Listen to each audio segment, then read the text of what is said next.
Hello, on se retrouve dans une nouvelle vidéo et c'est une vidéo histoire. Je me suis dit que j'allais me saisir de cette date du calendrier pour faire le deuxième épisode de cette série des femmes noires sorcières. Vous savez que je ne fête pas personnellement Halloween, mais si je peux me servir d'une date du calendrier pour lâcher quelques petites connaissances, eh bien je vais le faire. Avant de commencer cette vidéo, je rappelle que l'histoire n'est pas là pour définir si ces deux femmes dont on va parler aujourd'hui sont réellement des sorcières. L'histoire ne peut pas se positionner sur ce point-là. L'histoire est là pour rétablir des faits. Donc voilà, je tenais à mettre ça au clair avant de commencer la vidéo. Si vous aimez ce genre de vidéo, n'hésitez pas à liker et à partager. Je remarque que YouTube ne vous envoie pas les notifications lorsque je poste de nouvelles vidéos et c'est assez contraignant.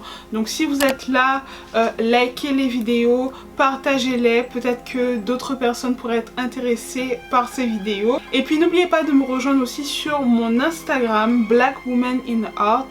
C'est là que je vous parle d'histoire quotidiennement en me concentrant sur les femmes qui ont marqué l'histoire parce que j'ai remarqué qu'elles ont tendance à être oubliées. On parle déjà difficilement des femmes en général dans l'histoire, mais quand il s'agit des femmes noires, c'est encore pire. On a l'impression qu'elles sont totalement invisibles de l'histoire. Donc c'est pour ça que déjà je fais cette série sur ma chaîne. Mais aussi, je tenais à les mettre en lumière pour que l'histoire ne les oublie pas. Alors, ces deux femmes, sont-elles des prophétesses, des sorcières? C'est parti.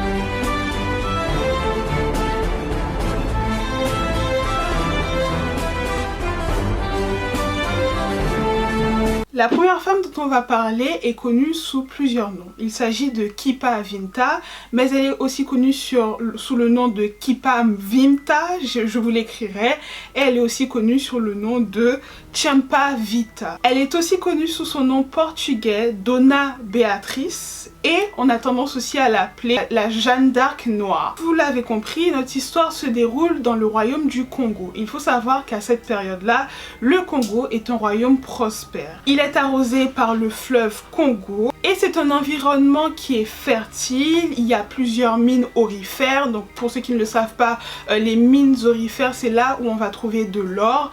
Et il y a aussi des mines de cuivre. On y trouve des populations de langue bantoue qui maîtrisent le travail du fer, mais aussi le travail de l'ivoire. Le sel, qui est une denrée importante à cette époque-là pour la conservation des aliments, est responsable aussi de l'enrichissement de ce royaume. Il y a une agriculture vivrière, mais aussi un élevage de bovins qui permet de nourrir environ 3 millions de personnes. Et il faut que vous vous rappeliez, on en a déjà parlé, qu'on est dans une période où les Européens effectuent ce qu'on appelle leur ouverture sur le monde. Vous connaissez déjà mon avis sur ce point. Je n'aime pas dire que les Européens ont découvert le monde parce que le monde existait déjà avant que les Européens arrivent dans ces contrées africaines, dans ces contrées américaines. Parmi les Européens, ce sont les Portugais qui sont les premiers à accoster les côtes africaines qui vont trouver dans le royaume du Congo un terrain très perméable à leur campagne d'évangélisation. La première date la plus importante de cet épisode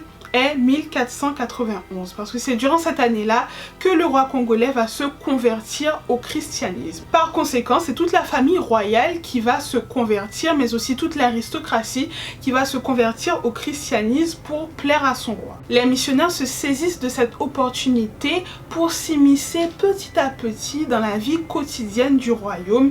Ils parviennent même à s'imposer comme les conseillers du roi. Et on dit que c'est Alfonso Ier qui va faire de ces missionnaires-là ses proche conseiller. D'ailleurs, Alfonso Ier va faire du christianisme la religion d'État du royaume et ce serait sous les conseils de ses conseillers, de ses missionnaires qu'il aurait pris une telle décision. Ainsi, la capitale Mzamba Congo.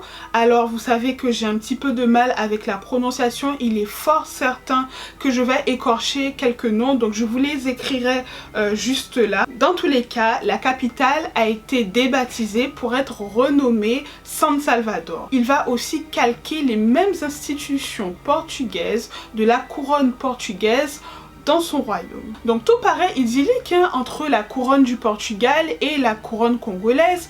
Cependant, c'est concernant l'esclavage que les tensions vont commencer à apparaître et que les relations vont se tendre. Parce qu'il faut savoir que le Portugal ne s'est pas contenté d'accoster les côtes africaines. Hein. Le Portugal est présent un peu partout, en Asie, ils sont présents en Amérique, ils sont présents aussi en Afrique et ils ont établi des colonies notamment en Amérique. Ils voient dans le royaume du Congo un réservoir qui pourrait alimenter en esclaves leurs nouvelles colonies américaines. Pour rappel, dans le royaume du Congo, les captifs sont utilisés pour effectuer des petits travaux agricoles, mais aussi ils sont employés au service de l'aristocratie provinciale. Le roi du Portugal demande à ce que Afonso Ier le ravitaille en esclaves africains, en esclaves congolais, et cette demande surprend Afonso Ier. Les chrétiens ne pouvaient pas réduire en esclavage d'autres chrétiens. Eh bien, Afonso Ier tout simplement ne comprend pas de vouloir réduire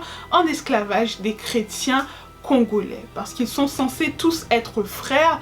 Comment peut-on réduire son frère en esclavage? Le roi va prendre la décision de s'opposer au commerce d'esclaves sur son territoire. Je trouve cela vraiment très intéressant. Les missionnaires se sont incrustés dans les cours royales et ils exercent une emprise sur la noblesse locale. Ce que recherchent surtout les missionnaires, c'est de recueillir des informations sur l'intérieur du continent et l'intérieur du royaume. À la mort d'Afonso Ier, il y a une lutte des clans qui se déclenche et le royaume va être divisé, va être scindé en deux parties. Il y a plusieurs provinces qui vont se soulever, qui vont s'opposer les unes aux autres et c'est la guerre civile qui se déclenche. C'est durant cette période de troubles qu'on voit apparaître la figure d'une jeune fille de 22 ans qui va redonner espoir aux désespérés. Il s'agit de Kipavinta, vous l'avez compris, et elle a reçu une mission de Saint Antoine, le patron des naufragés et de ceux qui souffrent, qui serait de redonner de la puissance, redonner de la splendeur au royaume. Une nuit, elle est souffrante, elle est fiévreuse, elle est prête à mourir. Avant de rendre l'âme,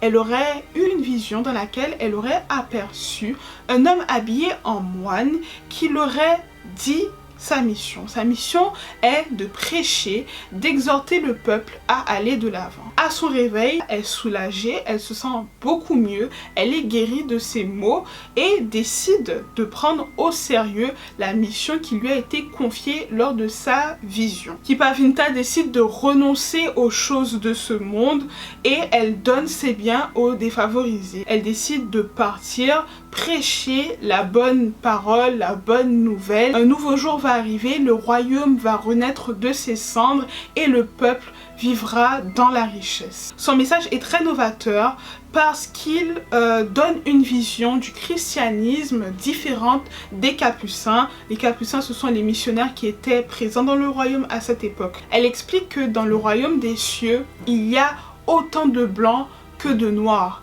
que les noirs ont aussi accès au royaume des cieux. Les Capucins, ils étaient contre cette idée que les noirs puissent avoir une âme, que les noirs puissent accéder au royaume des cieux. C'est pour ça que son message est très novateur. Elle explique que Jésus serait noir, que Jésus serait même congolais, qu'il serait né dans le royaume du Congo, et elle veut donner surtout confiance aux habitants du royaume, les pousser à garder espoir et surtout à travailler pour la reconstruction du royaume. Il faut savoir que les mouvements messianiques qu'on va trouver un peu partout en Afrique à cette période-là, on dit qu'ils sont la conséquence d'une arrivée brutale des Européens qui ont mis les Africains dans une situation où ils ont été dépossédés de leurs biens, dépossédés de leurs terres. Et ces mouvements messianiques se proposent comme étant la solution pour mettre un terme à la présence des oppresseurs. Sans surprise, l'Église combat fortement ces mouvements qui ont tendance à exploiter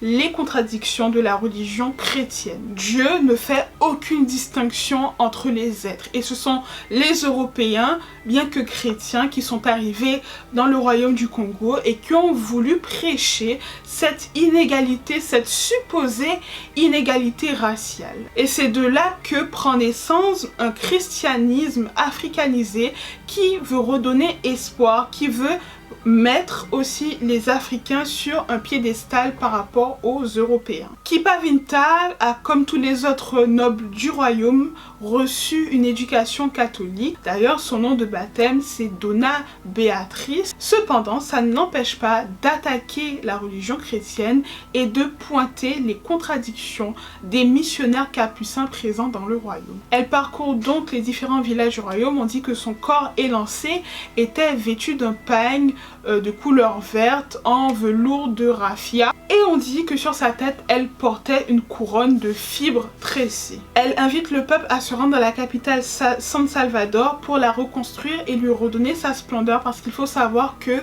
la capitale avait été délaissée par le peuple à cause de tous les affrontements, à cause de toutes les guerres de clans et à cause de la guerre civile. Le message de Kippa-Vinta est très bien reçu par l'ensemble du peuple, mais aussi il est écouté par les personnes qui sont désireuses de rendre responsables les capucins, les missionnaires de la situation chaotique dans laquelle le royaume était plongé. Selon eux, les prêtres se présentent comme étant des personnes philanthropiques, mais en réalité, ils vivent dans des milieux luxueux alors que le peuple souffre.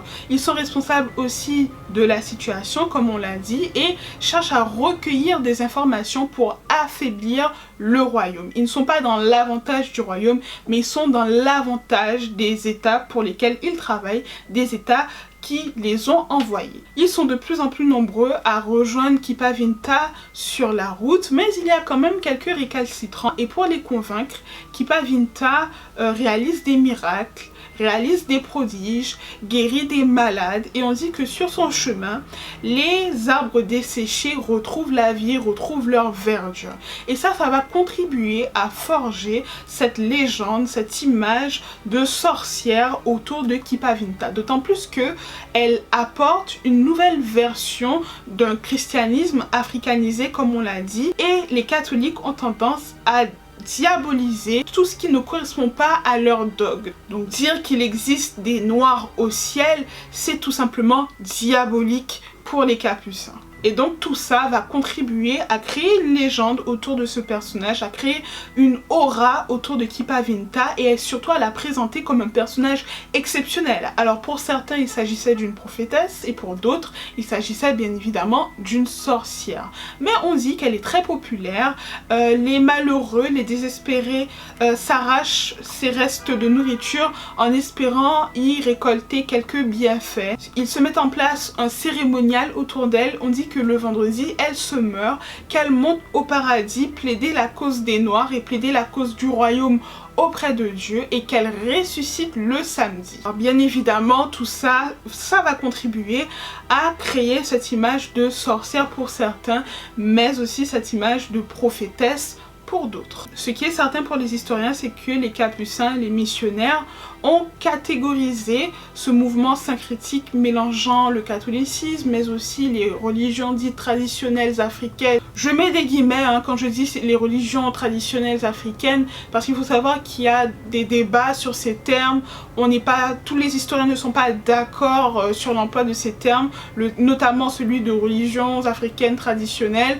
Donc c'est pour ça que je mets de grosses guillemets lorsque je les emploie. Porté par la foule, Kippa-Vinta décide d'aller se rendre auprès du roi Pedro IV. Il faut savoir que ce roi n'est pas le premier dans l'ordre de succession. Il a été mis sur le trône par les missionnaires, par les capucins, et on dit même de lui que ce n'est pas un roi qui a un fort caractère, on dit de lui qu'il est manipulable. D'ailleurs, le roi lui-même est conscient qu'il n'est pas légitime, donc c'est pour ça aussi qu'il craint de se rendre dans la capitale, San Salvador. Mais dans tous les cas, Kipavinta va se rendre auprès de lui, elle va discuter avec lui et son entourage et le roi Pedro IV vont être conquis par son charisme. La prophétesse a le peuple de son côté, mais elle constitue une réelle menace pour les Capucins qui craignent qu'une royauté puissante soit rétablie dans le royaume du Congo. Et surtout, ils craignent que l'installation, le rétablissement de cette royauté puissance puisse redonner le goût de la résistance aux Congolais. Et c'est pour ça qu'ils vont se rendre auprès de Pedro IV et qu'ils vont le convaincre au nom de l'obéissance de Dieu de capturer Kipavinta. On l'a dit plus tôt, hein, Pedro IV c'est pas un roi charismatique, c'est pas un roi puissant, c'est un roi très manipulable et donc il va se lancer aux trousses de Kipavinta et va fortement réprimer ce mouvement. Elle est traquée, elle est recherchée, elle est obligée de se cacher et pendant ce moment où elle se cache, on dit que c'est à ce moment-là qu'elle est tombée enceinte d'un de ses compagnons de route et celle qui se prétendait être vierge est retrouvée par les gardes du roi. Alors le fait qu'elle soit tombée enceinte ne va pas du tout jouer en sa faveur. Elle est faite prisonnière, elle porte un enfant, donc on va quand même lui permettre de mener à terme sa grossesse et les capucins, les missionnaires vont déterminer que l'enfant n'est pas responsable des mauvais agissements de sa mère, donc l'enfant va être épargné. Elle va être brûlée sur un bûcher, bien évidemment vous connaissez la symbolique d'une femme qu'on brûle sur le bûcher, ça va contribuer à construire cette légende de sorcière pour certains autour de Kipavinta. Pour d'autres, il s'agissait d'une prophétesse, il s'agissait d'une figure de résistance qui s'est battue pour la souveraineté congolaise. Son compagnon va être aussi condamné à mort et les Capucins, après sa mort, vont la présenter comme étant la femme du diable, comme celle qui a osé affirmer que les Noirs pouvaient monter au ciel. On va passer au deuxième personnage de cette vidéo qui n'est d'autre que Nongos. Si vous êtes habitué aux héros positifs, au happy end, vous allez être un peu déçu par ce personnage parce qu'il ne s'agit ni d'un héros positif et on n'aura pas droit à une happy end.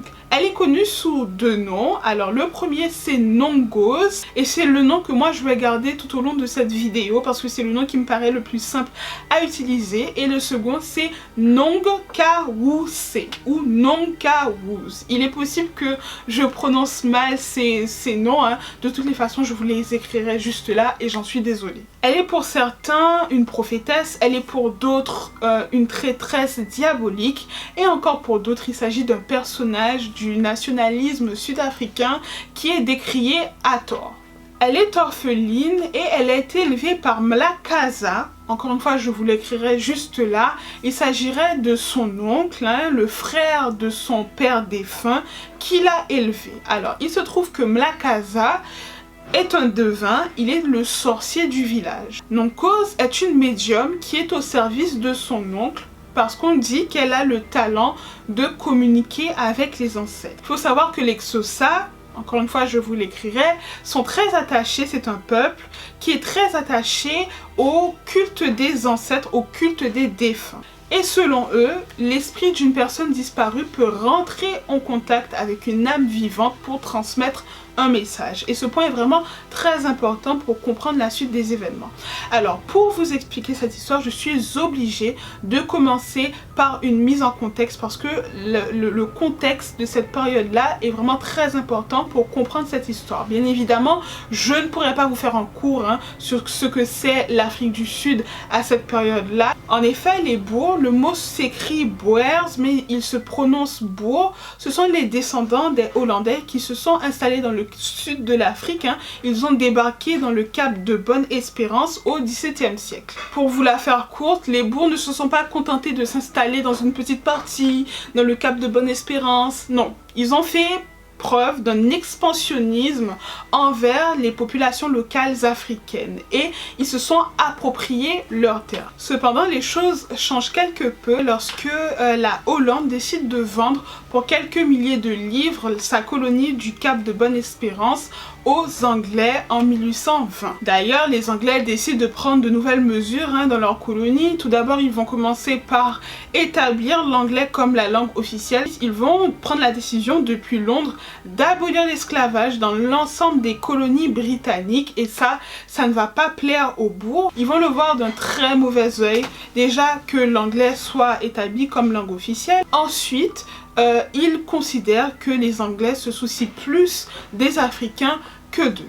Et comme ils seraient d'une race supérieure, bien évidemment, les Africains ne peuvent que les servir de main-d'œuvre servile pour mettre en valeur leurs plantations et leurs terres. C'est à cause de ce sentiment de frustration que les Boers vont prendre la décision d'effectuer une espèce de grand exode qu'on va appeler le trek, le grand trek. Ils vont quitter la colonie du Cap de Bonne-Espérance pour aller vers le nord-est de l'Afrique du Sud. Les Boers et les Anglais sont en compétition pour s'approprier les terres des Africains. Entre 1835 et 1850, on compte près de 15 000 personnes qui ont été entassées dans des chariots tirés par des bœufs pour quitter la colonie du Cap de Bonne-Espérance et pour aller dans le nord-est. Le but, c'est de montrer son mécontentement et de fuir la présence anglaise. Il faut dire aussi que lorsque la colonie est devenue anglaise, il y a 3000 Anglais qui ont débarqué aussi, donc il y a eu les Boers, les descendants des Hollandais, et ensuite lorsque la colonie est devenue anglaise, il y a 3000 Anglais qui se sont rajoutés à ces colons. Lorsque les Boers vont se déplacer, lorsqu'ils vont réaliser leur exode, on va les appeler les trekkers, et les trekkers sont en conflit aussi avec les Africains, avec les Xhosa, pour l'appropriation des terres, parce que les Africains sont sur leurs terres et les Boers cherchent à les chasser afin de s'approprier leurs terres. Les populations locales de langue bantoue sont appelées les Kafres par les Européens, et il ne faut pas croire qu'ils se sont laissés faire et que les Boers sont arrivés sur leur territoire et qu'ils ont dit ok, prenez nos terres, ou que les Anglais sont arrivés sur leur territoire et qu'ils ont dit ok, faites ce que vous voulez. Non, ils ont montré une réelle opposition pour qu'ils puissent conserver leurs terres et pour chasser les Boers. D'ailleurs, les populations locales, les populations d'origine se considèrent comme des victimes et ils vivent très mal l'arrivée des Européens sur leurs terres. C'est dans ce contexte-là que Nongoz aurait eu une vision au bord de la Xarha River. Alors je vous l'écrirai, c'est assez compliqué à prononcer, mais c'est à cet endroit précis qu'elle a eu une vision. Il faut savoir que le fleuve constituait une sorte de frontière entre les territoires des Xhosa, le peuple auquel appartient Nongoz, et les Boers. Selon elle, les esprits sont en souffrance et ils ne trouveront jamais le repos tant que le peuple sera dépossédé de ses terres. Les esprits ont donc choisi Nongoz pour sauver le peuple, lui redonner confiance, lui redonner du courage, lui redonner de l'espoir et surtout pour se débarrasser des Européens sur les terres des Xhosa. Et pour que le jour de la délivrance arrive, il faut que tout le bétail, il faut que toutes les récoltes soient détruites. Il faut abandonner les plantations, il faut abandonner les récoltes, les brûler et surtout abattre l'intégralité du bétail. Nongoz s'empresse de retourner au village pour raconter la vision qu'elle a eue des esprits et surtout la mission qu'elle a obtenue des esprits. Elle s'empresse de raconter cela à son oncle qui l'écoute avec une grande attention. Lorsqu'elle était au bord de la rivière, elle était accompagnée d'une jeune fille de 10 ans qui n'a absolument rien entendu de ce qui s'est passé, qui n'a absolument rien vu de ce qui s'est passé, mais tout de même, son oncle va prendre la décision d'aller voir le chef du village, Sarili, pour lui expliquer la vision que sa nièce a eue. Le chef du village est mitigé, il n'y croit qu'à moitié, voire il n'y croit pas du tout. Mais pendant ce temps, Nongoz a déjà réuni le peuple pour raconter à tout le monde la vision qu'elle a eue et surtout la mission qui lui a été donnée. Il faut se débarrasser de l'intégralité des récoltes, il faut les détruire, il ne faut pas les consommer, il faut abattre tout le bétail. Alors le peuple est avant tout sceptique. Nongos va leur proposer de la suivre à la rivière pour qu'ils puissent voir que les esprits l'ont désignée et l'ont choisie comme étant celle qui va sauver tout le peuple. Alors, ils se rendent à la rivière et le premier jour, personne ne voit rien. Les esprits ne parlent pas à Nongos. Le second jour, Nongos est tout de même accompagnée de quelques personnes du peuple curieuses et elle aurait elle-même chuchoté quelques mots qui auraient laissé croire à ses accompagnateurs que les esprits s'étaient révélés à elle. Mlakaza et Nongos ne vont pas uniquement rester dans leur village, ils vont se déplacer dans l'ensemble des villages du pays d'Exosa pour leur annoncer la prophétie. Lorsque le jour béni arrivera, deux soleils se rencontreront, il y aura une collision de deux soleils et le ciel deviendra tout noir et derrière les collines il y aura une tempête qui s'abattra sur le pays. Les ennemis d'Exosa seront complètement anéantis et ils disparaîtront de leur terre. On dit que durant cette période, il y aurait eu de vraies psychoses collectives chez l'Exosa. De nombreuses personnes vont sortir du silence pour appuyer les visions de Nongos parce qu'elles-mêmes, elles auraient eu aussi des visions. Et face à ce climat d'hystérie, le chef d'Exosa ne peut que s'incliner. Il a peur d'être responsable de la perte de son peuple. Il décide de montrer l'exemple en abattant son meilleur cheval. Et là, il faut vraiment s'imaginer une scène apocalyptique d'abattage d'animaux, des animaux égorgés, du sang partout, des vautours dans le ciel. Cette odeur d'abattage, clairement le verdoyant pays d'Exosa est devenu un abattoir à ciel ouvert. Forcément, dans cette période de troubles, dans cette période de psychose collective, dans cette période d'hallucination collective, le peuple va se scinder en deux parties. Il y a forcément les partisans de Nongos et de son oncle et il y a aussi ceux qui sont réfractaires. Et on va commencer à dénoncer les personnes réfractaires, dénoncer les personnes qui refusent d'abattre tout leur bétail et on va les juger pour responsables le fait que le jour béni n'arrive pas. Parce qu'il y a plusieurs dates qui vont être posées. Et l'attente va durer 10 mois. 10 mois durant lesquels la date fatidique va être repoussée 4 fois. Le chef suprême d'Exosa va se rendre compte qu'on est allé trop loin et il va demander à ce qu'on mette un terme au massacre et que chaque famille conserve une bête. Mais c'était bien évidemment trop tard. De mai 1756 à janvier 1757, ce sont 40 000 bêtes qui ont été sacrifiées. Et comme si ce n'était pas suffisant, un malheur n'arrive jamais seul, il y a une grande sécheresse qui s'est abattue sur le pays. Le nombre de morts commence à augmenter drastiquement et le 18 février 1857, c'est la dernière date qui a été établie. On s'est rendu compte qu'il n'y a eu aucune tempête. Rien de ce que Nongos avait annoncé dans sa vision ne s'est produit. Est-ce que ça vous surprend? Les conséquences sont terribles pour l'Exosa.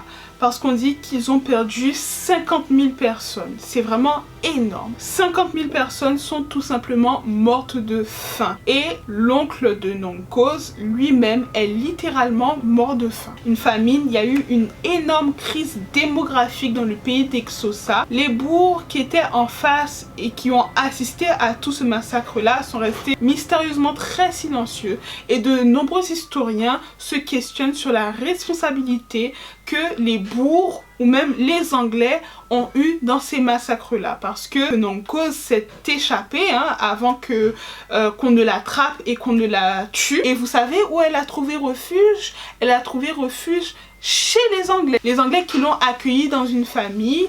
Elle a connu quelques jours de prison, mais elle n'a pas été condamnée. Elle a vécu très paisiblement dans une petite ville. Et elle n'a pas été inquiétée pour ce qu'elle a fait. Alors dans la ville dans laquelle elle était, il y avait certains Xhosa. Elle a été reconnue, mais elle a eu la possibilité de fuir ailleurs pour recommencer une nouvelle vie. Donc elle n'a pas été inquiétée. Les historiens expliquent souvent ce massacre par la détresse de ces populations qui ont été dépossédées de leurs terres. La détresse, mais aussi les guerres incessantes, les raids incessants, le fait d'avoir peur d'être dépossédés